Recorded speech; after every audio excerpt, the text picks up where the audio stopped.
The letter arrived on a Tuesday morning in September 1883, and Margot Fletcher read it 3 times before the words finally sank into her brain like stones dropping into still water.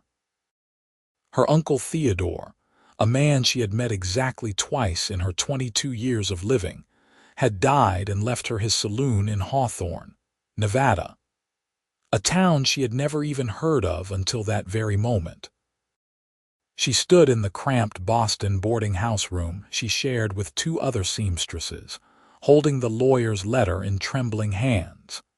The Silver Star Saloon.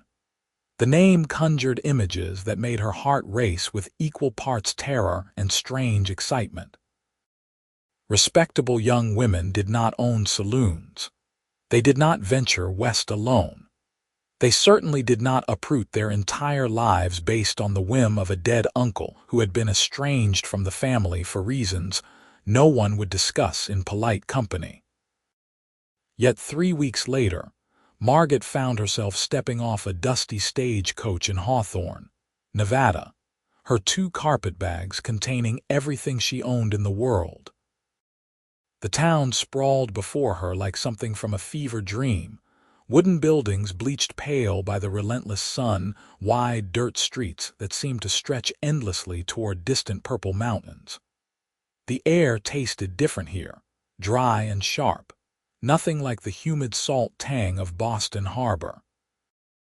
A man approached her as she stood uncertainly beside her luggage. He was thin and weathered, with wire-rimmed spectacles perched on a sunburned nose. "Miss Fletcher, I am Walter Green, the attorney who wrote to you. Welcome to Hawthorne." Margot shook his offered hand, grateful for at least one familiar name in this foreign landscape.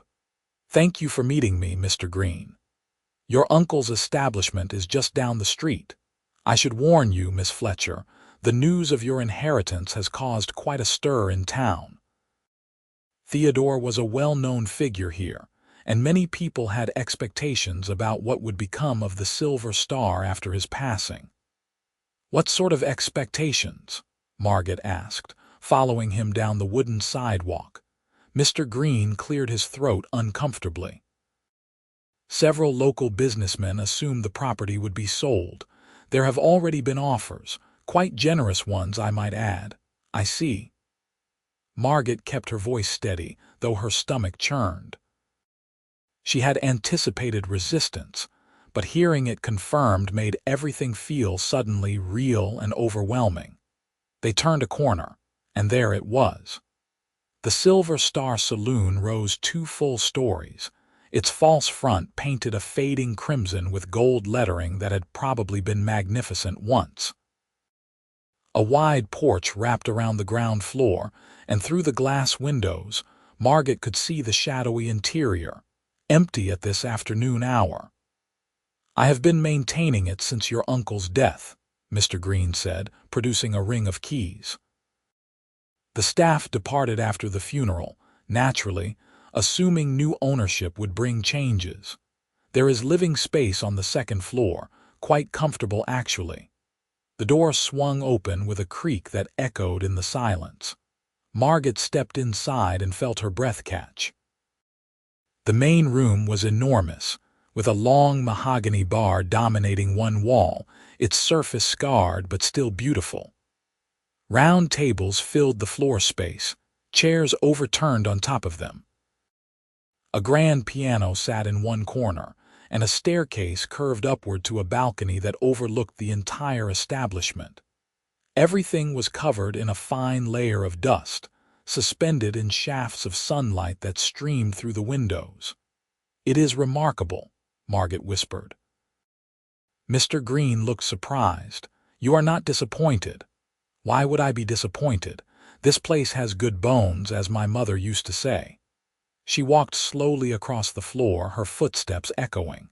"Mr. Green, what exactly did my uncle serve here?" "The usual. Whiskey, beer, some wine." "He had a cook who made simple meals. There was card playing, of course, and music some evenings. Theodore ran a respectable establishment, Miss Fletcher. No dancing girls or rooms by the hour, if you understand my meaning." Margot felt heat rise in her cheeks but nodded. She had heard enough whispered stories to understand what some saloons offered beyond liquor. And the town has no such establishment currently, the Crystal Palace on the east side, but that is a different sort of operation. The miners prefer it. His tone suggested exactly what kind of operation it was. Show me the rest, please. The second floor held a surprisingly spacious apartment with a parlor, bedroom, and small kitchen. The furniture was simple but well made, masculine but not uncomfortable. Through the window, Margot could see the street below and the building directly next door, a large stable and corral with a painted sign reading Kellan's Horses and Tack. "The neighbor is Preston Kellan," Mr. Green said. "He and your uncle were friendly. Preston runs the most successful horse operation in this part of Nevada. Trains them, sells them, boards them for travelers. Good man by all accounts." As if summoned by his name, a figure emerged from the stable below. Even from this height, Margot could see he was tall and broad-shouldered, wearing dusty work clothes and a hat that shadowed his face. He moved with an easy confidence as he led a magnificent chestnut horse into the corral. "Miss Fletcher, I must ask your intentions," Mr. Green said gently. "The property is valuable. You could sell it and return to Boston with enough money to live comfortably for several years." Margot turned from the window. The afternoon sun painted the room in shades of amber and gold. "Mr. Green, I left Boston with $23 to my name and no prospects beyond spending the rest of my life sewing until my eyes gave out. My uncle, a man who barely knew me, chose to give me this chance. I intend to honor that gift by making the Silver Star successful again." The lawyer's eyebrows rose nearly to his hairline. "You mean to run it yourself?" "I do. Miss Fletcher, you must understand what you are saying. A woman running a saloon alone, it is simply not done.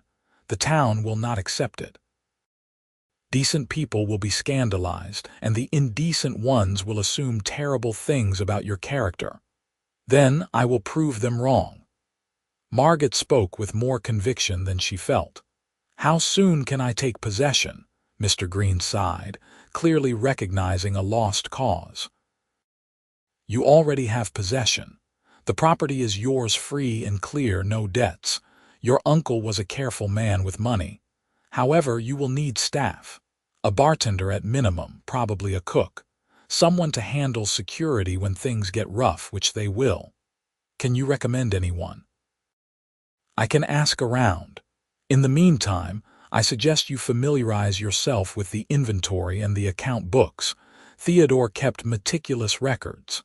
He handed her the key ring. "The largest key is for the front door. The small brass one opens the safe behind the bar. The combination is written in the ledger." After Mr. Green departed, Margot stood alone in the silent saloon. The magnitude of what she had undertaken crashed over her like a wave. She had no idea how to run a business, let alone a saloon in a rough Nevada mining town.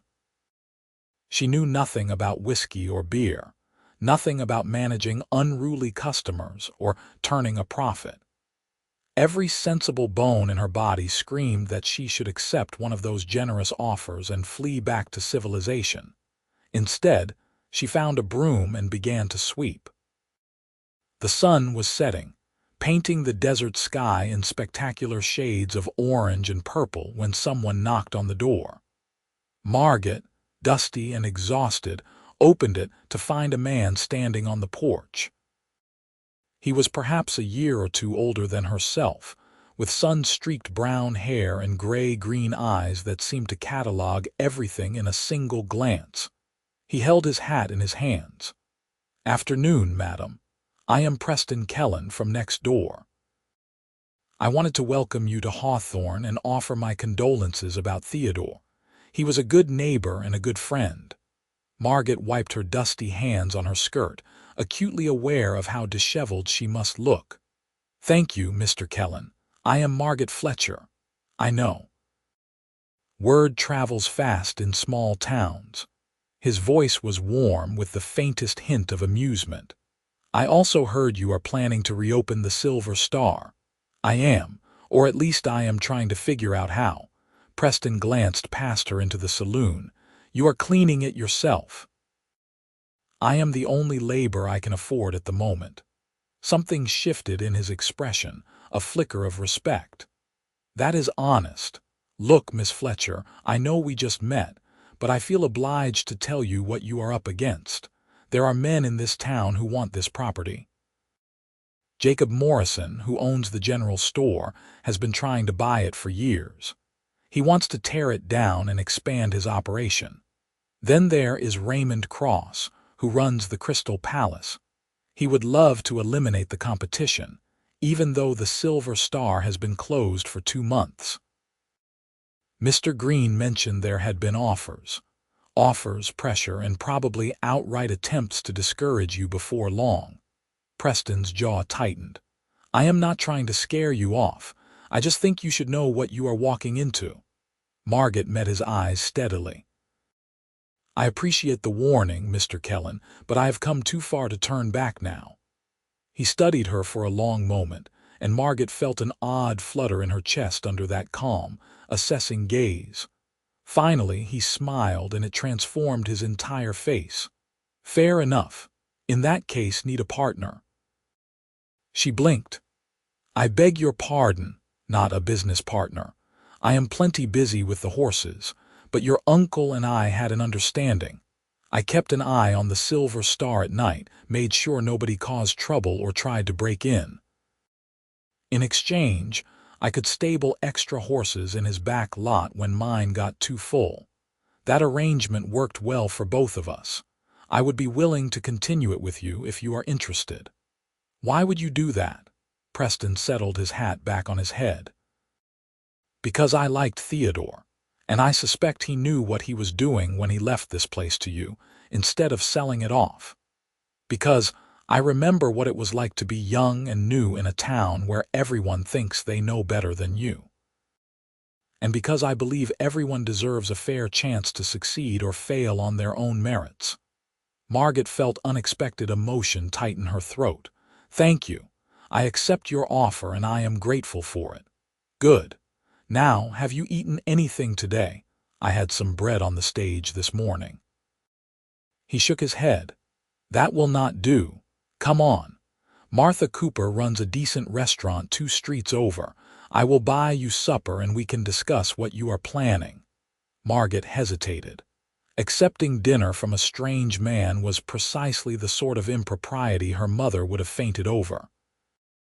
But her mother was 3 years in the grave, and Margot was standing in a saloon she owned in the middle of Nevada, so propriety had already fled some distance ago. All right. But I insist on paying for my own meal. Preston's eyes crinkled with another smile. Independent, I like that. Martha Cooper's restaurant was a small, warm establishment with red check tablecloths and the smell of fresh bread.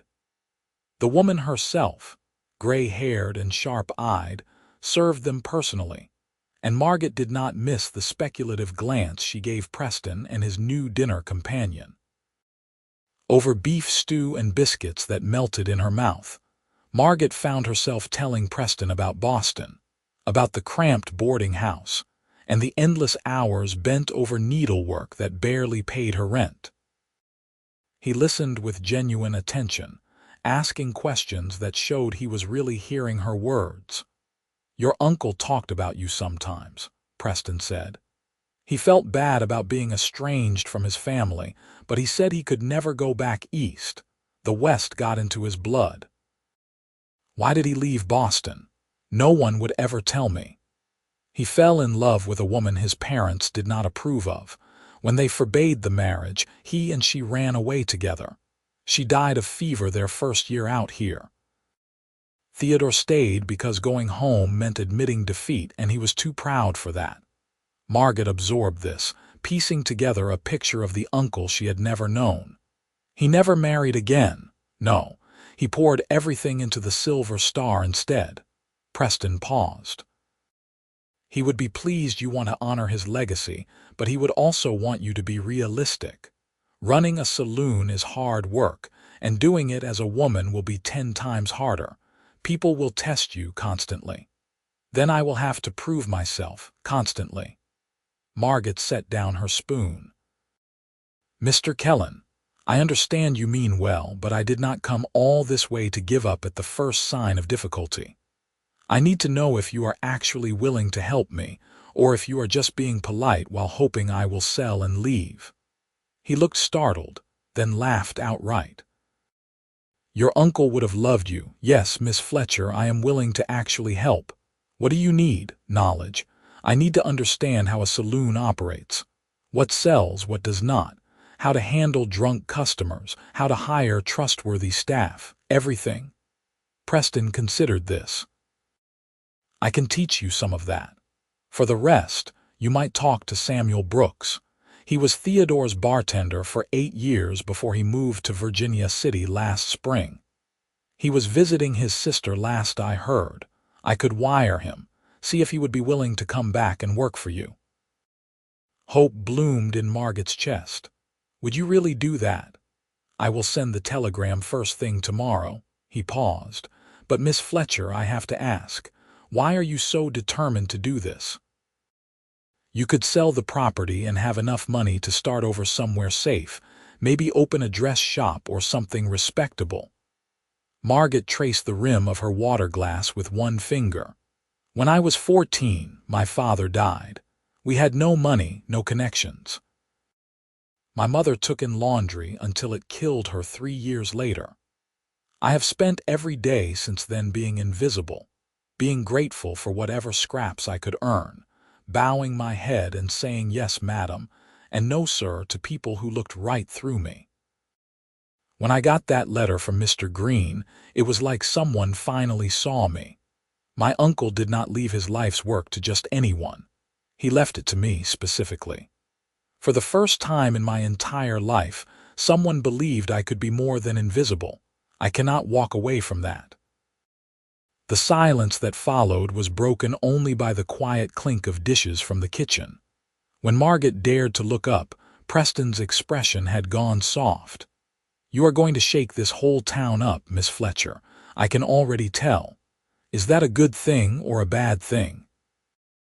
I reckon that depends on who you ask, but I am looking forward to finding out. They walked back through the cooling desert evening, the sky now scattered with more stars than Margot had ever seen in her life. The silver star loomed dark against the night, but somehow it felt less intimidating now. Preston waited until she had unlocked the door and lit a lamp. Lock this behind me, he said. And Miss Fletcher, welcome to Hawthorne. I think you are going to fit in just fine. Margot slept that night in her uncle's bed, in the apartment above the saloon, and dreamed of polished mahogany and the sound of piano music drifting through smoke-hazed air. Morning arrived with startling brightness, the Nevada sun streaming through unfamiliar windows. Margot rose and dressed in her simplest work dress, then spent the next several hours exploring her new domain. The safe behind the bar yielded account books that showed, to her relief, that Theodore had indeed been careful with money. There was even a small amount of cash remaining. The liquor inventory was depleted but not empty. The kitchen was dusty but functional, with a good stove and sturdy pots. She was scrubbing down the bar when Preston knocked, accompanied by a middle-aged woman with kind eyes and work-roughened hands. Miss Fletcher, this is Dorothy Williams. She was your uncle's cook before he passed. I thought you two should meet. Dorothy dipped her head. Miss Fletcher, Mr. Kellan said you might be looking to hire. I would be interested in coming back if you are willing to have me. Margot straightened, suddenly aware she had no idea how to conduct a hiring negotiation. What were your duties before? I came in at noon and left at 8. Made simple food mostly. Stew, beans, cornbread, biscuits. Sometimes a roast if Theodore got a good price on meat. Nothing fancy, but it was hot and filling and the men appreciated it. And my uncle paid you fairly, he did. $6 a week. It seemed like a fortune to Margot, who had earned less than that for 7 days of sewing from dawn to dusk, but she nodded. If you are willing to start next week, pending my being able to reopen, I would be honored to have you. Dorothy's face split into a wide smile. Oh, thank you, Miss Fletcher. You will not regret it, I promise. After she left, Preston leaned against the bar. $6 a week is standard for a cook. A bartender will run you about 8, maybe 10 if he is experienced. You will need at least those 2 to start. The telegram you mentioned, sent this morning, we should hear back in a day or 2. He glanced around the saloon. You have been busy. I cannot stand idle. Margot rinsed her scrub brush in the bucket. I keep thinking if I stop moving, I will realize how impossible this is and lose my nerve. What you are doing is brave, Margot. Can I call you Margot? The informal use of her first name should have felt presumptuous, but instead it sent a pleasant warmth through her chest. Only if I can call you Preston. Deal. His smile did that transforming thing again. Listen, I have to work with the horses today, but if you want to take a break this afternoon, come over to the corral. I can teach you a few things about dealing with drunk cowboys. They are not so different from green horses, actually. You just have to know how to read them and stay calm. Margot laughed despite herself. That is the strangest offer I have received all week, but I accept.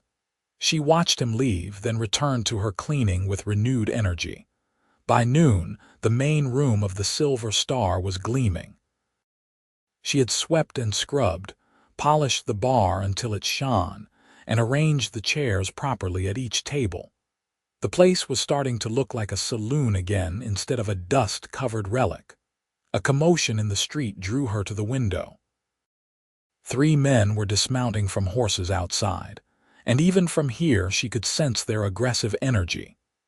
The one in front was thick-bodied and prosperous-looking, with a gold watch chain glinting across his vest. They pushed through the door without knocking. You must be Theodore's niece, the man with the watch chain said without preamble. I am Jacob Morrison. I own the general store and half the buildings on this street. Margot wiped her hands on her apron. Mr. Morrison, what can I do for you? You can accept my offer to purchase this property. I am prepared to pay $2,000 cash money right now. That is more than fair for a defunct saloon. The Silver Star is not defunct. I intend to reopen it. Morrison's eyes narrowed. Now see here, young lady. You cannot seriously believe you can run a drinking establishment. It is not proper and it is not safe. Take my offer and go back where you came from. I appreciate your concern, but I am not interested in selling. One of the other men stepped forward. He was younger, with a sneering mouth and calculating eyes. My father is trying to be nice, but there are other ways to convince you this is a bad idea. Daniel, shut up, Morrison snapped, but the damage was done. Margot felt her spine stiffen. Are you threatening me, Mr. Morrison? I am giving you friendly advice. Accidents happen in frontier towns. Buildings catch fire. Shipments go missing. It would be a shame if you invested time and money into this place only to have something unfortunate occur. The door banged open again, and Preston filled the frame. His expression was pleasant, but there was steel underneath. Jacob, Daniel, I thought I heard your voices. Is there a problem here? No problem, Kellan, just making Miss Fletcher a business proposition. Funny, from out in the street it sounded more like intimidation. Preston moved to stand beside Margot, and she felt absurdly grateful for his presence. But I am sure I misheard. After all, you would not be foolish enough to threaten a property owner in front of witnesses. Morrison's face reddened. You should mind your own business, horse trader. Margot is my neighbor. That makes it my business. The calm in Preston's voice was somehow more threatening than any bluster. Now, I believe the lady said she was not interested in selling. Time for you to leave. For a tense moment, Margot thought Morrison might push the issue. Then he jerked his head at his companions. "This is not over, Miss Fletcher. You will learn that you are out of your depth here." They left in a cloud of barely contained anger. Margot discovered her hands were shaking and hid them in her skirts. "You all right?" Preston asked quietly. That was terrifying. Morrison is a bully and his son is worse, but they are also cowards at heart. They will try to make your life difficult, but they will not do anything that could bring the law down on them. He paused. "Still, we should be careful. I meant what I said about keeping an eye on this place at night." Margot sank into one of the chairs. "Is everyone in this town going to try to drive me out?" "Not everyone. Dorothy came back, did not she? And Samuel will come too if I know him. There are good people here, Margot. They are just waiting to see what you are made of before they choose sides." "And what do you think I am made of?" Preston's gaze held hers. "I think you are stronger than you know, and I think Theodore knew exactly what he was doing when he chose you." That evening, Preston taught Margot how to read the signs of trouble brewing. They sat on the corral fence while he worked with a skittish mare, his voice calm and steady as he explained. "Most fights start long before the first punch is thrown. You look for the signs: men getting louder, chairs scraping back, someone touching their weapon. If you catch it early enough, you can defuse it. And if I cannot, then you get clear and let them tire themselves out. Never get between two angry drunks. That is how people get hurt." Margot watched him gentle the nervous horse with patient, steady hands, and felt something unfamiliar flutter in her chest. Preston Kellan was not handsome in the classical sense, but there was something compelling about him. The way he moved, confident and unhurried. The way he looked at her, like she was worth listening to. The way he had stood beside her without hesitation when Morrison tried to intimidate her. "Why are you really helping me?" she asked suddenly. Preston glanced over from the horse. "I told you. I liked your uncle and I believe in fair chances." "Is that all?" He was quiet for a moment. "No, that is not all. Truth is, Margot, this town has gotten comfortable, settled. People like Morrison run things and everyone else just goes along because it is easier than fighting. When you stepped off that stage and decided to stay, to actually try to make something of the Silver Star, it felt like fresh air blowing in. Like maybe things do not have to stay the same forever. That is a lot of weight to put on one inexperienced girl from Boston. Maybe. But I do not think you are going to collapse under it." He swung down from the fence and stood close enough that she could see the flecks of gray in his green eyes. "You have steel in you, Margot Fletcher. I saw it the moment we met." The air between them felt suddenly charged, full of possibility. Margot's heart hammered against her ribs. Then a horse whinnied, breaking the spell, and Preston stepped back with a slight smile. "Come on. Let me show you the account books I keep for the stable. Might give you some ideas for organizing your own records." The telegram arrived 2 days later. Samuel Brooks would return to Hawthorne on the following Monday, willing to work for Margot on a trial basis. She celebrated by ordering supplies from the general store, forcing herself to walk in and face Morrison with her head high. He was coldly polite, but he filled her order, and she counted that as a small victory. Preston helped her move crates of glasses and bottles, their conversation easy and comfortable.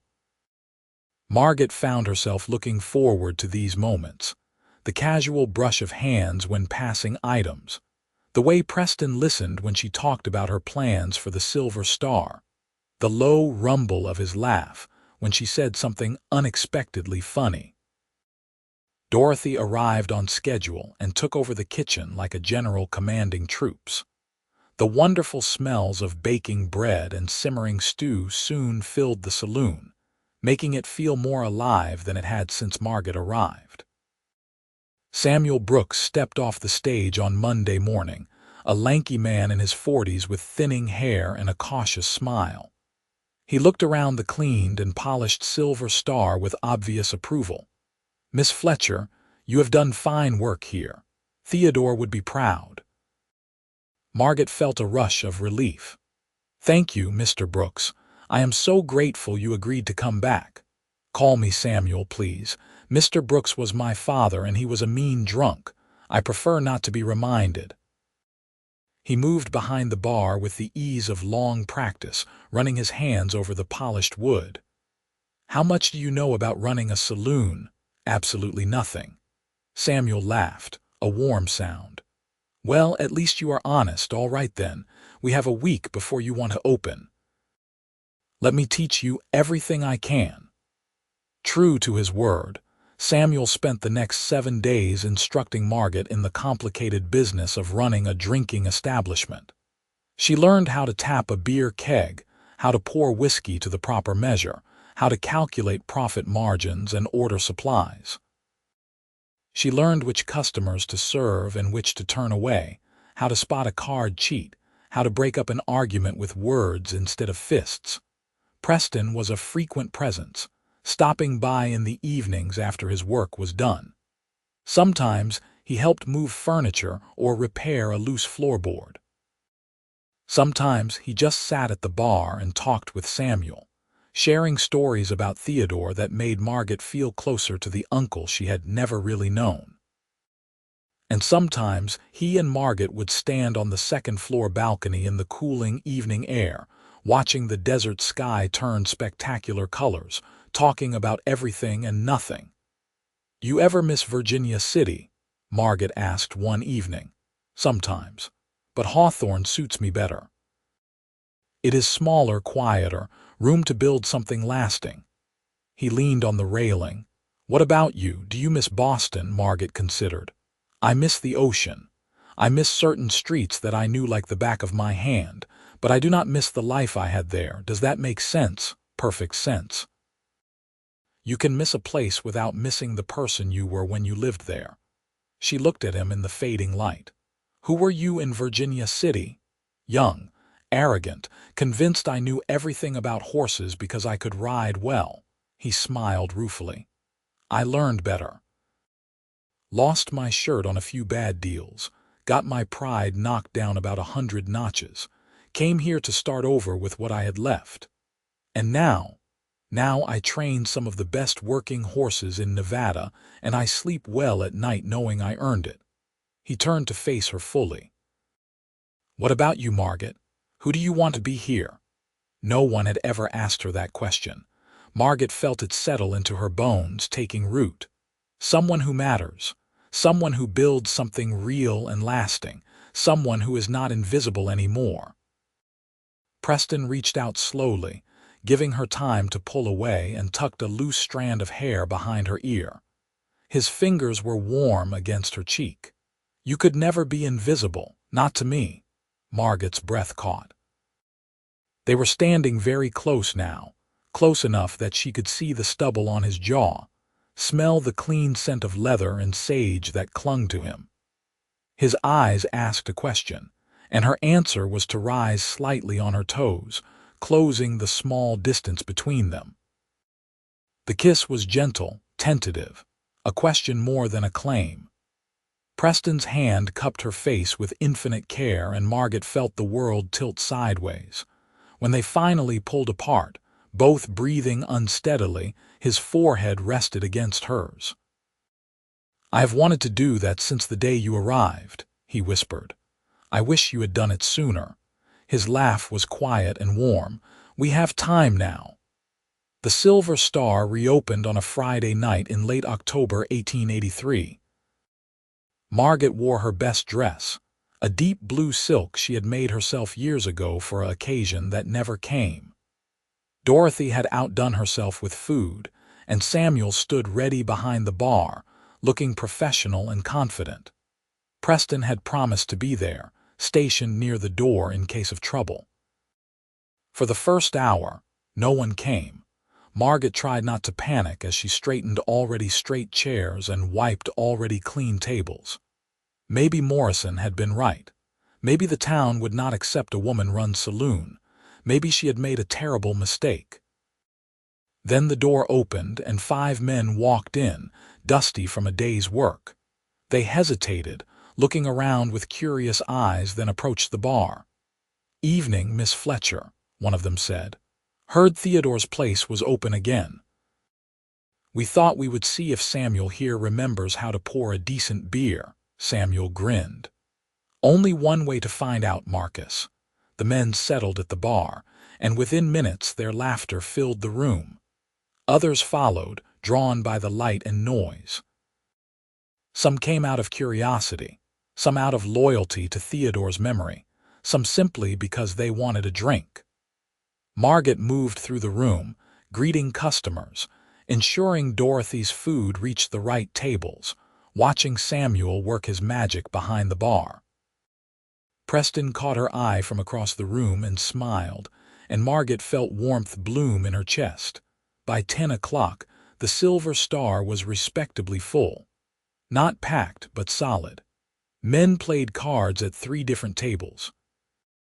The piano sat silent for now, but Samuel said he knew a man who could play if business stayed good. Dorothy's kitchen was doing steady work, and the cash box behind the bar was accumulating a satisfying weight. Jacob Morrison appeared around 11, his son Daniel in tow. They stood in the doorway, surveying the scene with obvious displeasure. Margot forced herself to walk over with her head high. "Good evening, Mr. Morrison. Would you care for a drink?" "I would care for you to reconsider my offer," he said coldly. "This little experiment will not last. Enjoy it while you can." "I intend to enjoy every moment, thank you." Daniel stepped forward, and Margot caught the scent of whiskey on his breath. He had been drinking elsewhere before coming here. "You are embarrassing yourself, Miss Fletcher. A woman has no business running a saloon." Everyone knows what kind of woman works in a place like this. The insult hung in the air, sharp and ugly. Before Margot could respond, Preston was there, moving with deceptive speed. He did not touch Daniel, but he positioned himself directly between them. "You need to leave. Now." "This is not your fight, Kellan." "Wrong. You just insulted a lady in my presence. That makes it my fight." Preston's voice was soft, but there was no mistaking the threat underneath. "Apologize to Miss Fletcher and leave, or we can take this outside and settle it properly." Morrison grabbed his son's arm. "Come on, Daniel. This place will be closed within a month anyway." They left, but the atmosphere had shifted. Several customers had risen from their chairs, ready to back Preston if needed. Samuel had produced a shotgun from behind the bar. Even Dorothy had appeared from the kitchen with a heavy skillet in hand. Margot looked around at these people, most of whom she barely knew, who had been prepared to defend her. Emotion swelled in her throat.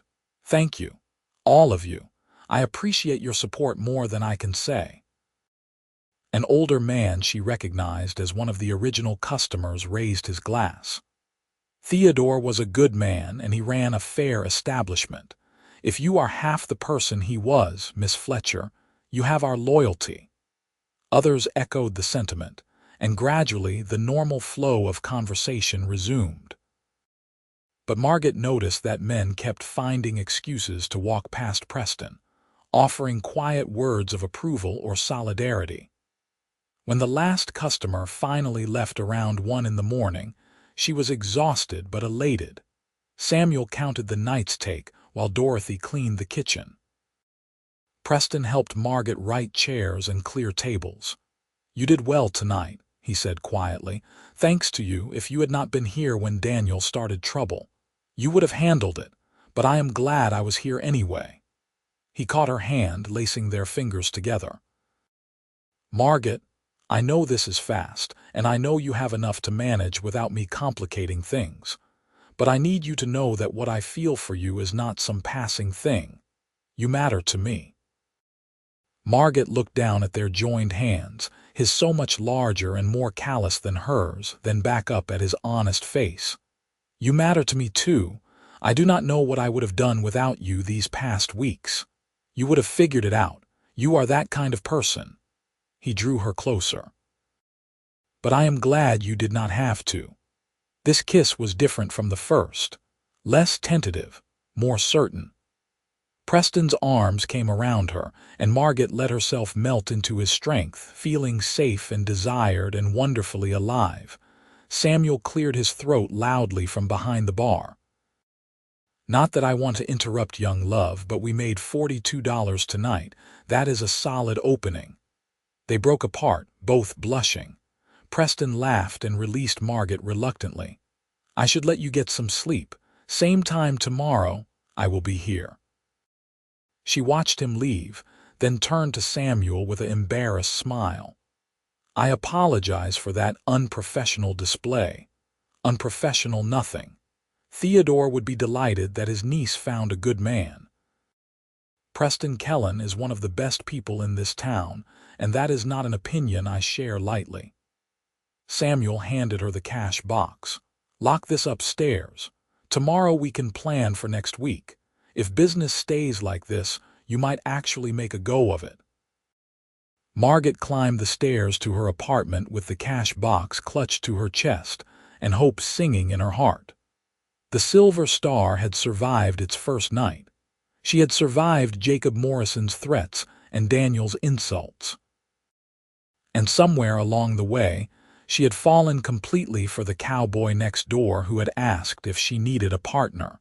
The weeks that followed established a rhythm. The Silver Star opened 6 days a week, closed on Sundays. Margot learned to read her customers, to know when Marcus was having trouble at home and needed a sympathetic ear, when old Henry had enough to drink and should be gently refused more, when the card games were friendly, and when they were getting too serious. She learned to keep the books, to negotiate with suppliers, to make decisions about inventory and pricing. Dorothy's cooking became locally famous. Men started arriving at dinner time just for her roasted chicken or beef stew. Samuel hired a piano player, a soft-spoken man named William who could coax beautiful melodies from the battered instrument. And through it all, Preston was there.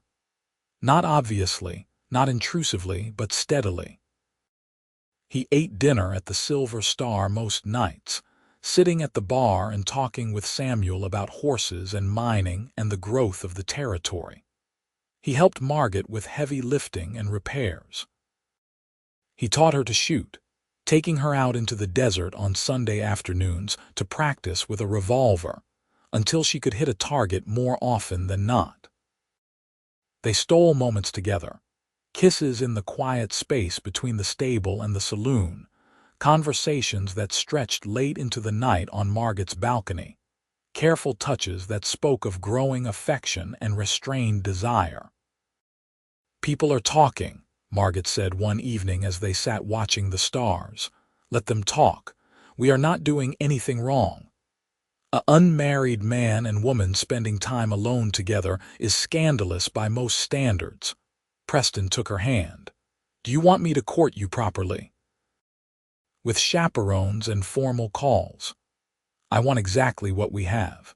I was just warning you that your reputation might suffer. He laughed. Margot, I am a horse trader in a frontier town.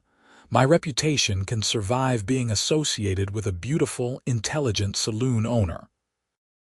You think I am beautiful. I think you are the most beautiful woman I have ever seen, inside and out. He turned to face her fully.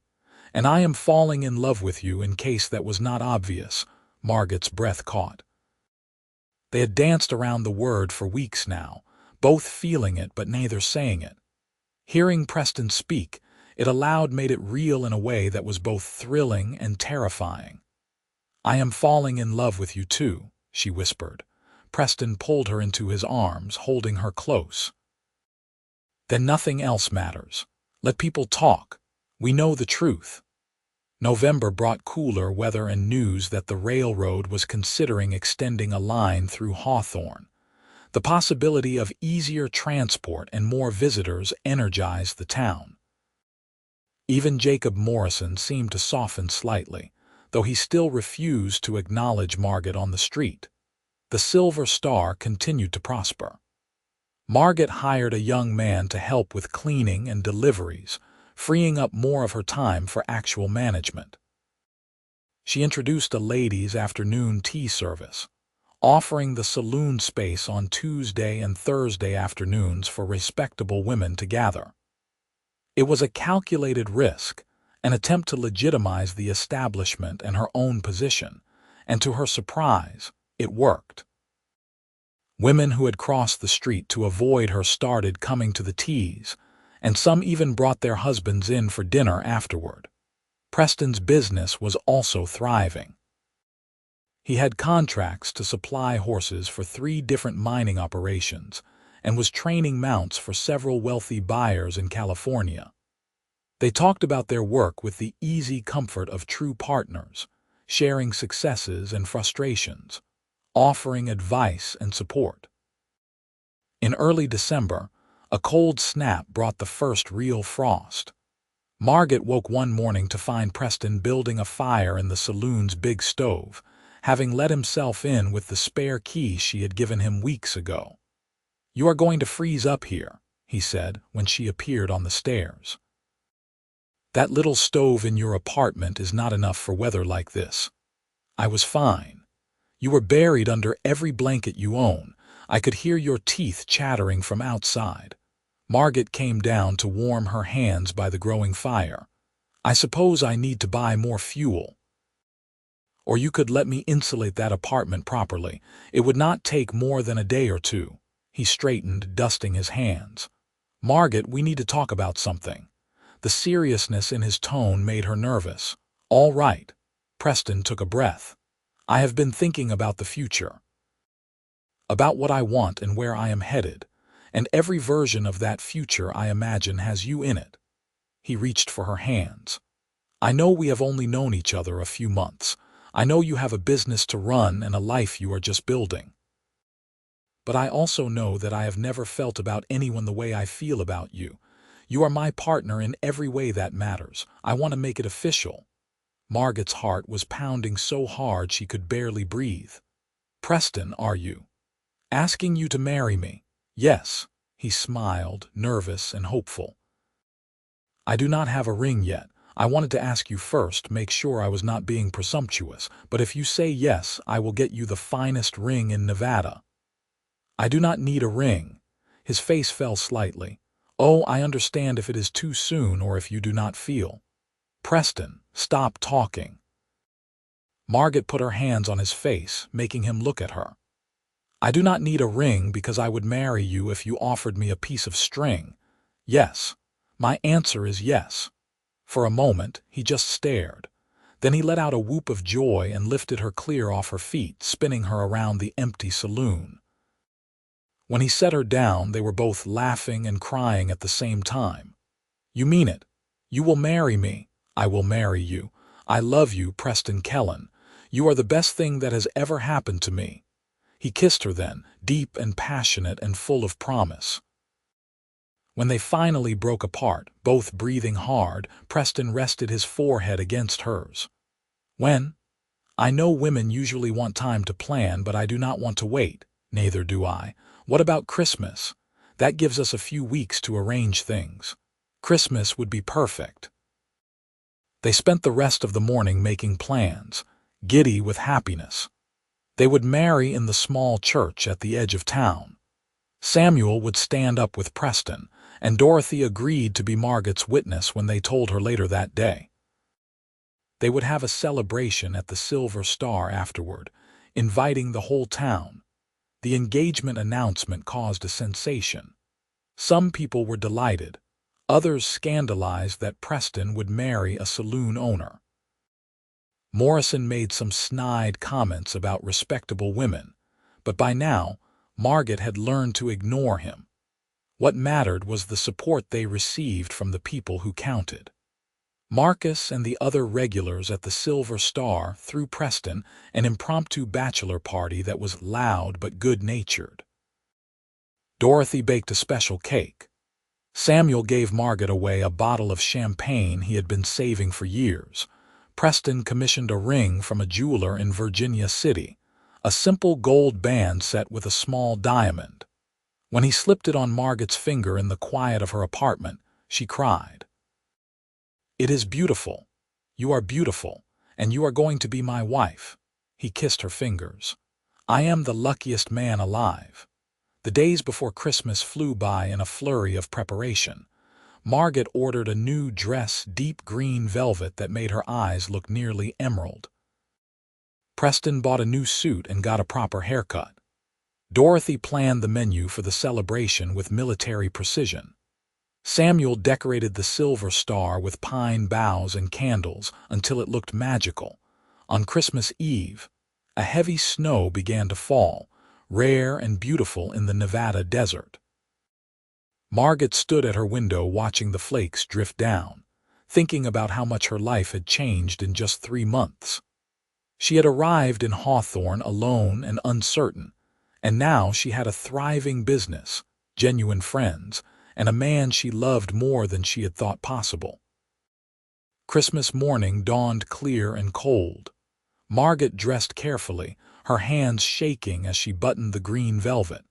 Dorothy came to help with her hair, twisting it into an elegant arrangement and pinning in small white flowers. "You look like a princess," Dorothy said, dabbing at her eyes. "I feel like I am dreaming and I am afraid I will wake up. This is real, sweetheart, and you deserve every bit of happiness coming your way." The church was small but beautifully decorated. Most of the town had turned out, filling the pews to capacity. Margot walked down the aisle on Samuel's arm, her eyes locked on Preston waiting at the altar. He looked stunned, like he could not quite believe she was real. The ceremony was simple. They spoke traditional vows, their voices steady despite the emotion behind the words. When the minister pronounced them husband and wife and Preston kissed her, Margot felt something click into place, like the final piece of a puzzle she had been working on her whole life. The celebration at the Silver Star lasted well into the night. People ate Dorothy's amazing food, drank toasts to the new couple, and danced to William's piano playing. Even Jacob Morrison appeared briefly, offering stiff congratulations that Margot chose to take as a sign of thawing relations. Finally, as midnight approached, Preston pulled Margot close for one more dance. The saloon had quieted, most guests departed. Samuel and Dorothy were cleaning up, giving the newlyweds space. "Happy?" Preston asked. "Happier than I knew was possible." Margot rested her head on his shoulder. "Thank you for asking if I needed a partner. Thank you for saying yes, both times." He kissed the top of her head. Ready to go home, they had decided to live in Preston's house, a comfortable place behind the stable with room to grow. Margot's apartment would remain as office space and emergency quarters if needed. Ready. They slipped out into the cold Christmas night, walking hand in hand through the fresh snow. Lights glowed in windows, and somewhere a dog barked happily. Hawthorne was asleep, peaceful and beautiful. Preston's house was warm, a fire already burning in the hearth. He had decorated with more pine boughs, and the smell was wonderful. He turned to Margot, suddenly shy. "I know we have been alone together plenty, but this feels different. Because it is different, we are married now. This is our beginning." Preston cupped her face in his hands. "I love you, Margot Kellan. I will spend the rest of my life making sure you never regret taking a chance on me. I could never regret you. You are the best decision I ever made." Their wedding night was tender and passionate, a discovery of each other that felt both momentous and perfectly natural. Afterward, wrapped in Preston's arms beneath heavy quilts, Margot felt a peace she had never known. The months that followed were busy and joyful. Running the Silver Star while being a wife took adjustment, but Preston never once suggested she should give up the saloon. Instead, he helped more, taking on tasks that freed Margot to focus on management. They worked together like a team, complementing each other's strengths. Spring brought unexpected news. Margot realized she was pregnant in March, and Preston's reaction was pure joy. He immediately became overprotective, trying to convince her to rest more and work less. Margot, feeling healthy and strong, mostly ignored him but appreciated the concern. The baby was due in late October, and as summer progressed, Margot reluctantly handed over more of the daily saloon operations to Samuel. Preston converted his spare room into a nursery, building a cradle with his own hands and painting the walls a cheerful yellow. Jacob Morrison's attitude continued to soften. His son Daniel had left town after getting into trouble over gambling debts, and without his negative influence, Morrison seemed almost human. He started coming to the Silver Star occasionally, playing cards with Marcus and the other regulars. He never apologized for his initial hostility, but his presence felt like a tacit acceptance. On a warm October evening, as the leaves were turning gold in the few trees around Hawthorne, Margot felt the first labor pains. Preston, who had been nervously hovering for days, immediately panicked. Dorothy, who had agreed to help with the birth, took charge with her usual efficiency. "Preston, go fetch Dr. Matthews. Margot, you come upstairs and let me make you comfortable." The labor was long but not complicated. Preston returned with the doctor and then paced downstairs with Samuel, who provided whiskey and terrible jokes to calm his nerves. Just after midnight, Margot delivered a healthy baby boy with a surprisingly loud cry. Preston was allowed upstairs to meet his son, and the look on his face when Dorothy placed the baby in his arms made Margot cry all over again. "He is perfect," Preston whispered. "You are amazing. I cannot believe you did this." "We did this," Margot corrected. "What should we name him?" They had discussed names for months but never settled on one. Now, looking at their son, Preston smiled. "What about Theodore, for your uncle?" Margot felt emotion swell in her chest. "Theodore Preston Kellan, it is perfect." Little Theo, as they called him, was an easy baby who loved to be held and rarely fussed. Preston was a devoted father, often found walking the floor at night with his son or singing off-key lullabies. Margot adjusted to motherhood with the same determination she had brought to running the saloon, though she quickly learned that babies followed no schedule and had no respect for business plans. Dorothy stepped up to help, as did several of the other women in town who had become genuine friends through the Tuesday tea gatherings. Margot discovered that being a mother and business owner was possible, though exhausting. Preston insisted on hiring additional help for both the saloon and the stable so they could spend more time together as a family. Theo's first Christmas was magical. The Silver Star hosted a community celebration, and Margot realized with wonder how much her life had changed in just over a year.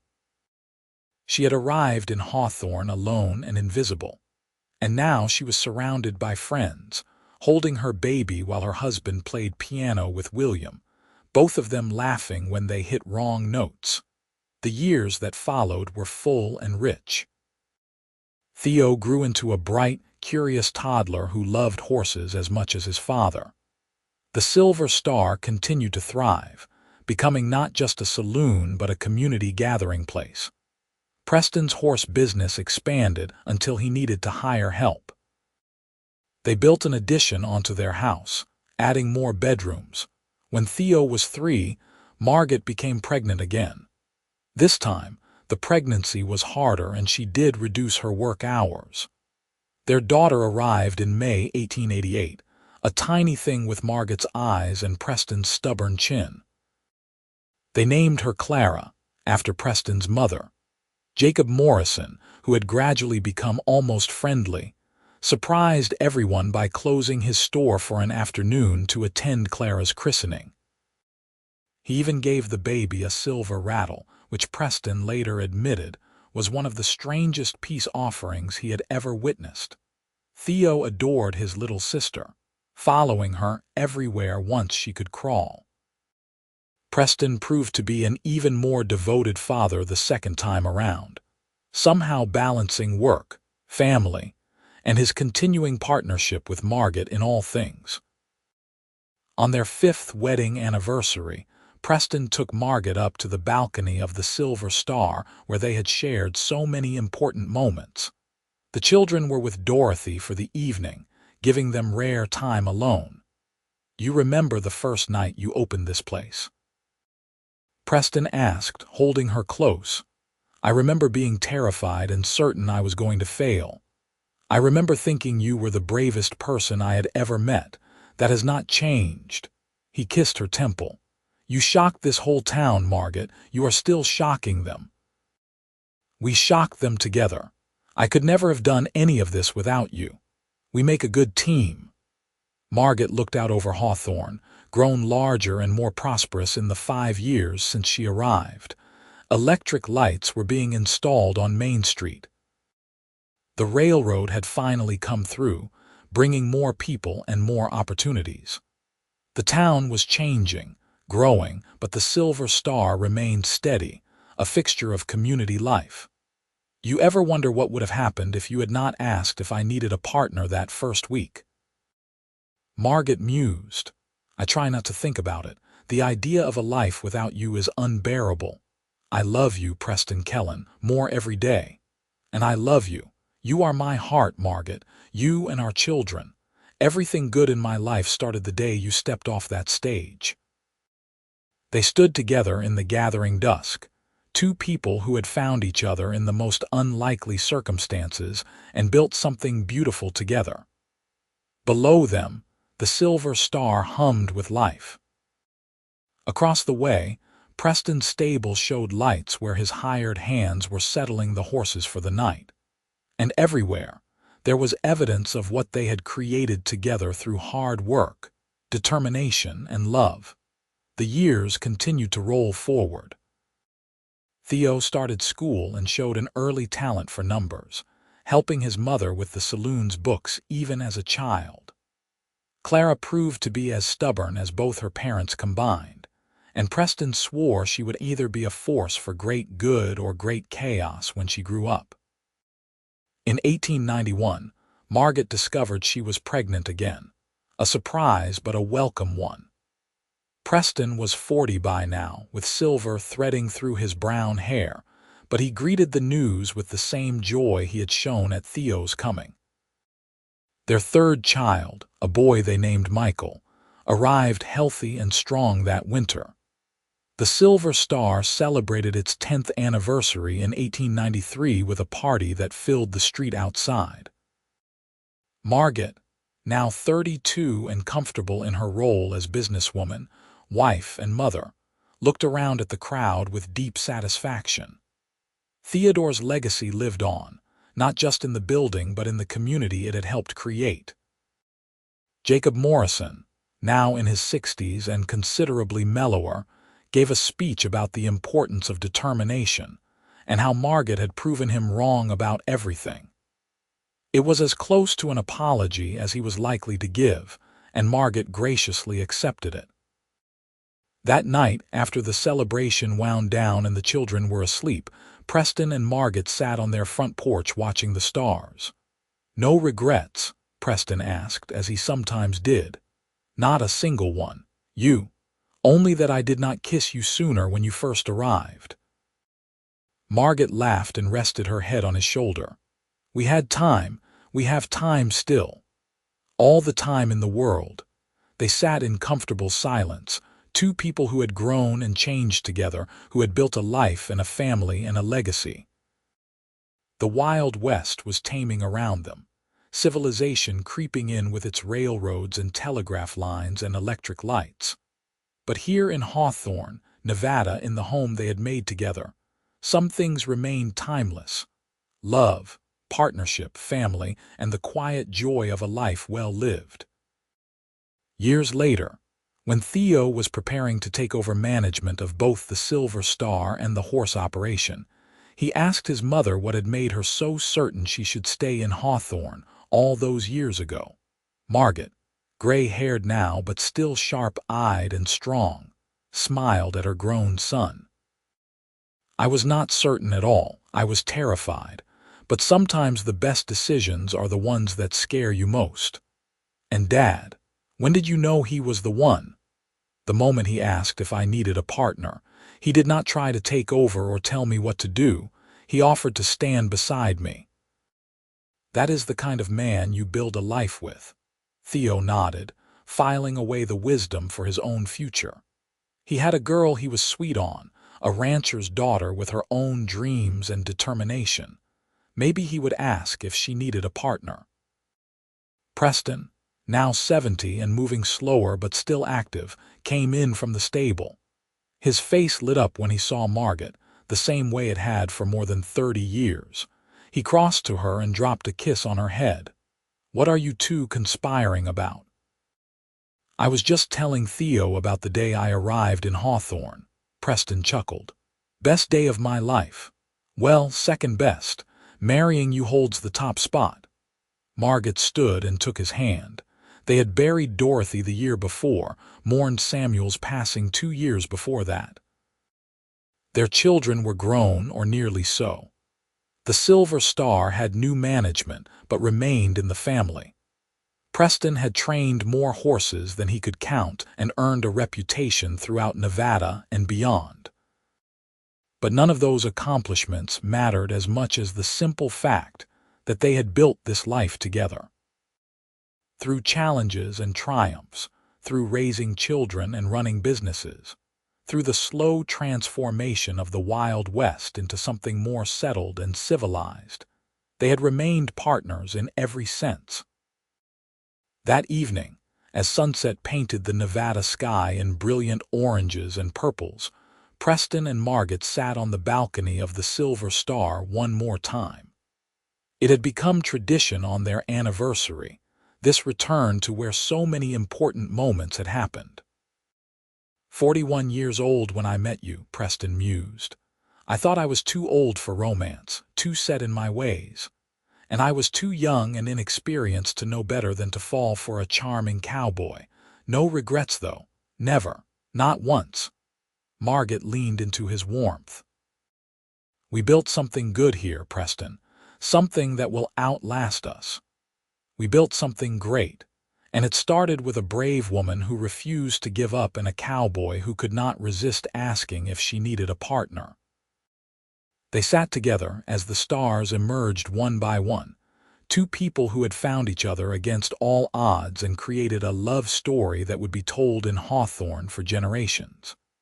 The Silver Star still stood proud on Main Street, a testament to determination and partnership.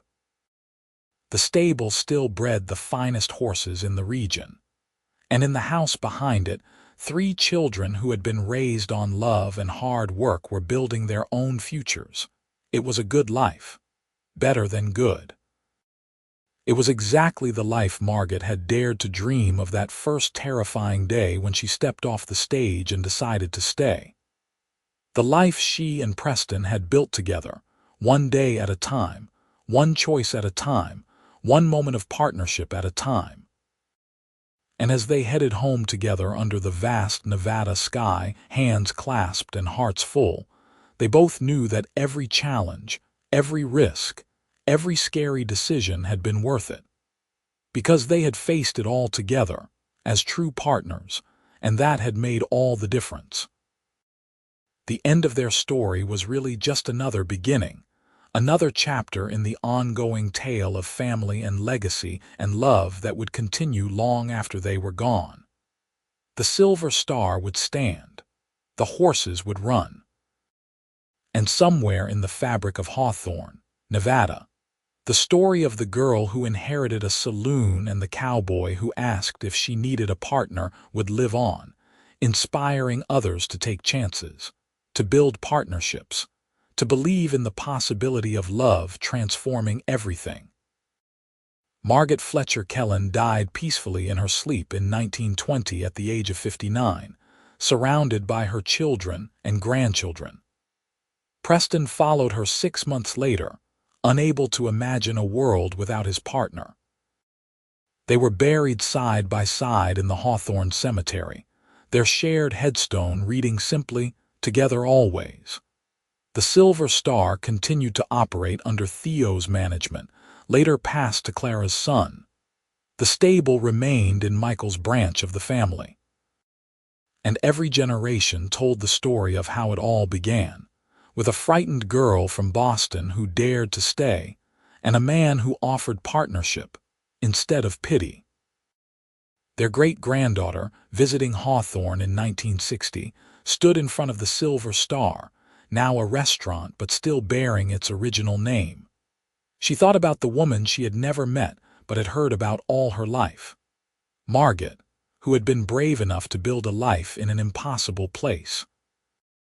Preston, who had seen her strength before she knew it herself. And she understood, looking at the building that still stood proud after all these years, that some partnerships transcend time. Some love stories become legend.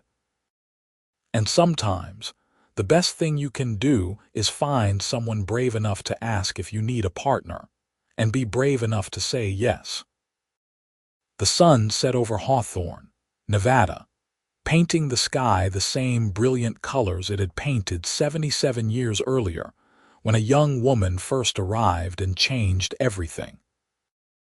The desert wind whispered through the streets, carrying stories of courage and love and partnership that would never fade, and somewhere in the fabric of time, two souls walked hand in hand, partners still, forever and always.